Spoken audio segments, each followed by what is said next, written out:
What's going on, guys? Dawko back again. Hope you're fantastic today, and welcome to the interview with Scott Cawthon. I am so excited and nervous at the same time. I'm so freaking nervous for this, but it's going to be great. I've got a bunch of questions to ask him from all of the games, so FNaF 1 through till Ultimate Custom Night, and the future as well. So we're going to ask him some future updates, what he's planning, and stuff about himself as well. So it's going to be a great interview. Please understand as well that I've got a lot of questions, but I couldn't ask everybody's, of course. I got like literally 10,000 questions from you guys, so I had to pick each ones, and I gave Scott the questions, and we've reviewed them together for the ones he wants to answer. Okay, so yeah, that's all I need to say. Thank you so much for the support, and again, thank you, Scott, for the opportunity to give you an interview. I am incredibly nervous. This is a once-in-a-lifetime opportunity, and I'm incredibly grateful for you guys and Scott as well, and this franchise. Happy anniversary to FNaF. 4 years today. It's insane. Let's go.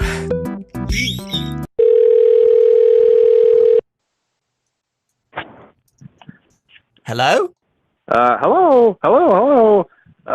If you're hearing this, that means that you beat 50-20 mode, and I have to do an interview now, which I'm kind of uncomfortable with, but I'm going to do it. Forget it. Okay, I'm done with the phone guy shtick, so I was going to try and keep it going for a while, but no, I think I'll just end it right there. Yeah, that's perfect. That's perfect. So how are you doing today, Lewis? I am very scared and nervous, because, you know. No, that's crazy talk. Yeah, I've been a little anxious about this too, because I tend to ramble on with my answers sometimes, but I haven't prepared any answers for this. I'm just going to try to speak from the heart and just talk about some stuff, and yeah, it'll be good. Yeah, awesome. Because today is the 4-year anniversary of Five Nights at Freddy's. So 4 years. It's crazy. Yeah, 4 years. And we'll just get straight into it. So the first game, so 4 years since Five Nights at Freddy's 1, we're going to go straight into that. So the first question I'd love to ask you, kick it off with, how did you think of the original designs of the animatronics? So the original gang.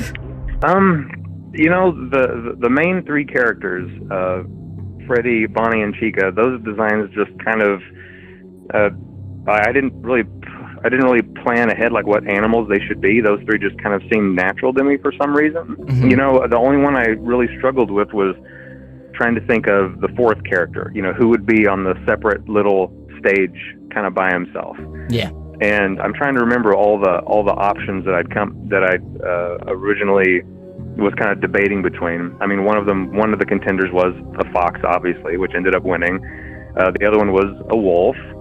Another one was going to be a beaver, but then later I decided against that because I thought that was too on the nose from Chipper, so I decided against that. But yeah, actually, if I remember correctly, I really think that a beaver character was the front runner until I finally decided against him because of Chipper, and then went with the fox instead.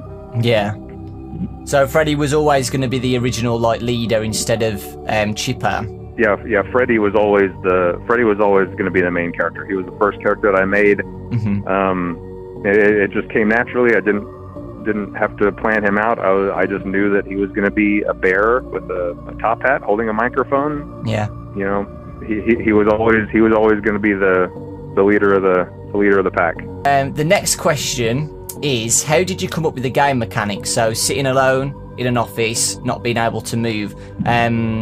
I think someone mentioned about Sit and Survive. Did that have any inspiration for that? Any old games inspire you for this one?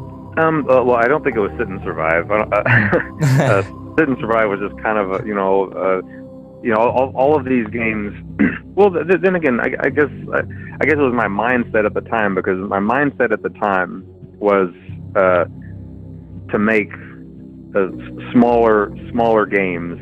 Mm-hmm. And that would be kind of a shorter experience, because for a while I was trying to make these, big kind of sweeping epic games like The Desolate Hope and stuff, and it was just too much of a gigantic commitment that ultimately that they just weren't paying off. And at the time I was really struggling to find something to kind of support my family and everything. Mm-hmm. And Five Nights at Freddy's was kind of the result of me switching to this idea of making these shorter experiences that I can make a bit faster, without committing, 2 years to them, while also, just making it a really robust experience. It's just a shorter game, Yeah. So I think that played a big part in it. Everything is designed to where you see everything right away. As soon as you jump in, you're in the experience. And so it doesn't matter if it lasts for 5 minutes, 10 minutes, 30 minutes, an hour. You're in the middle of it right away. And yeah. Did anything change along the course of making FNaF 1? I don't think I had any problems. Lots of the stuff that was in there, I don't know.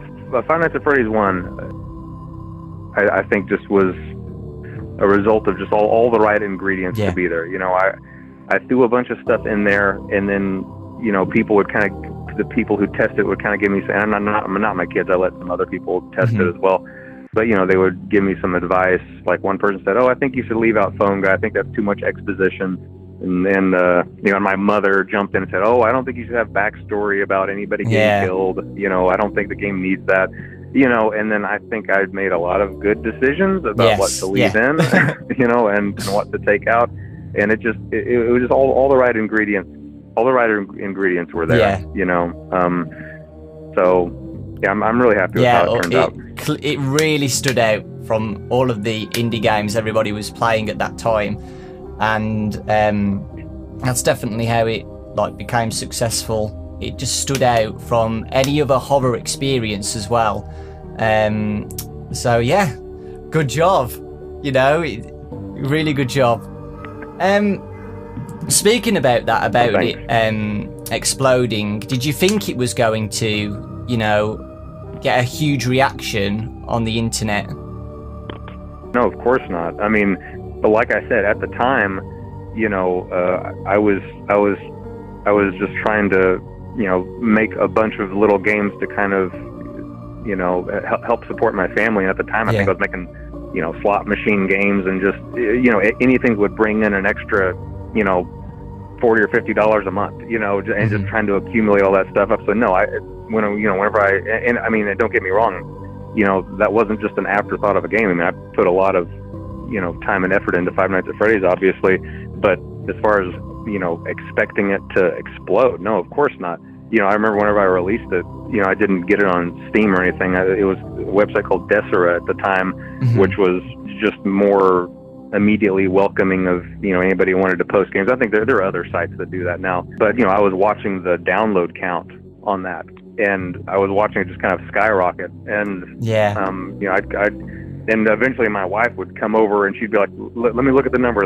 She'd come over every 10 minutes wanting to see, because she was just astonished at how quickly that number was just going from, 5,000 downloads, 10,000, 15,000, 20,000. It was just going through the roof just by the minute, And it really, at the time, I was just kind of enjoying it that evening. I was like, well, this is great. This is, but it'll be over tomorrow. And that was really my mindset. It's like, oh wow, this is a big spike. Everybody's really enjoying it. I wonder what I'm going to make tomorrow. I had no idea that 4 years later I was still going to be in the middle of a bunch of Five Nights at Freddy's projects. Yeah, that's awesome. That's really awesome. Do you have a favorite memory of Five Nights at Freddy's 1? Yeah, I do. And it's the first jump scare for me and the first jump scare for my two kids, and it was all Bonnie, which thrills me, because Bonnie is kind of the only one that I think is a scary design for me. Like, I've never had a nightmare about any of my own characters except for Bonnie. But yeah, I remember when I was developing the game at the time, Bonnie was just a still image and not an animated jump scare. I just had an image of Bonnie up in your face for whenever he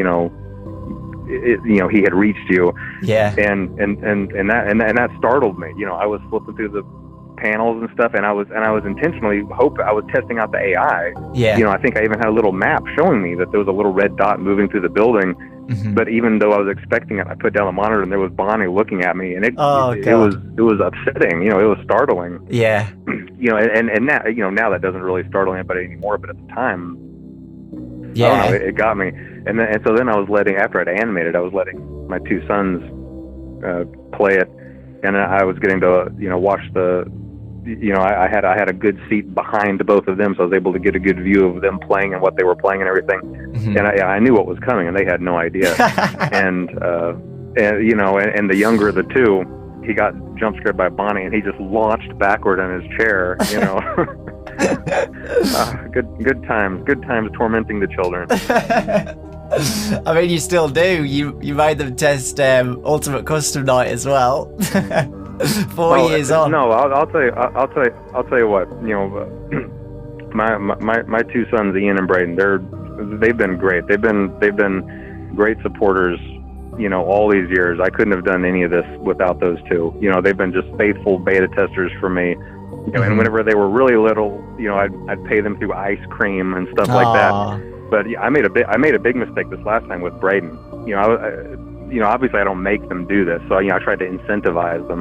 And Braden and Braden's gotten wise to it. He's like, well, how about if I go through and beat all these challenges, And so I just thought, well, I don't know, I'll give you, I'll give you $20 for each of the challenges you beat, thinking he was going to beat one or two of them. I was like, yeah, he'll spend 30 minutes on this, so I'll commit 20, 40, $60, whatever.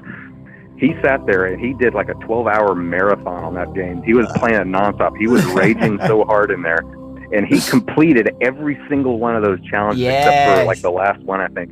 Yeah. That boy made bank that day. He walked away with about $300. Oh, worth it. yeah, man. But it was totally worth it because he found bugs and glitches that would have been really bad. I mean, that's the whole point anyway. He found these things that I needed to fix before I released the game. So okay, here's an interesting question about FNaF 1. Was there any reason why the kitchen camera was disabled, like due to gameplay limits on Click Team or anything like that? No. I just thought it would be interesting. I mean, that mechanic ended up not really playing a big role in anything. Mm-hmm. I think originally, I had wanted, and I got better with this in later games, how to make audio play a bigger role in it. I got better at that. But in the first one, that was just my attempt to make audio play a bigger part in it. Yeah. But yeah, it kind of ended up just being just something different and not really being a major mechanic or anything. Yeah, I mean, I think it was a good mechanic to know that Freddy was in the kitchen as well, because when Freddy's in the kitchen, he plays his music, right? That's right. That's right. So I think it does play a mechanic, because you know that Freddy's in there, and usually when Freddy's roaming around, you see his eyes, but you just see nothing inside there. So when you were making Five Nights at Freddy's 1, were you already planning on making a sequel, or any other ideas what were flinging in your head on what to do?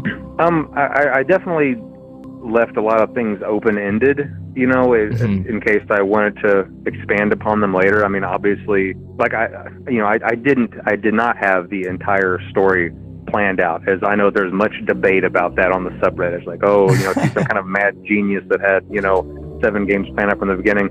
No, I didn't. But I definitely knew that the story I was telling in the first game was a small snippet of a larger story. Even if I didn't have all the details of that story fleshed out yet, I knew that the story being told in that game was a smaller part of a whole. And if you could go back in time, is there anything you would change or add to Five Nights at Freddy's 1? No, not the first one. Yeah. I can go back and think about all the other games and be like, I wish I'd done this. I wish I'd done that. But no, the first game was just kind of a perfect storm of ingredients. It was, it was just the right time. It was when, everybody was really into indie horror games. Yeah. And I think it was the right look, and it was the right feel, because it was something, different than what everybody else was playing. And it was, kind of a type of horror game, or at least the antagonists were something that hadn't really been explored in horror games, I didn't feel. The idea of animatronic creatures. So and you know, and everybody really liked Foam Guy. Obviously, everybody liked the little Easter eggs thrown in and the backstory. No, it was just a good mix of ingredients, and it was kind of lightning in a bottle. And I don't think I was ever able to fully capture that again, and I don't think I really will be able to. And that's okay. I mean, like I said, that was kind of lightning in a bottle.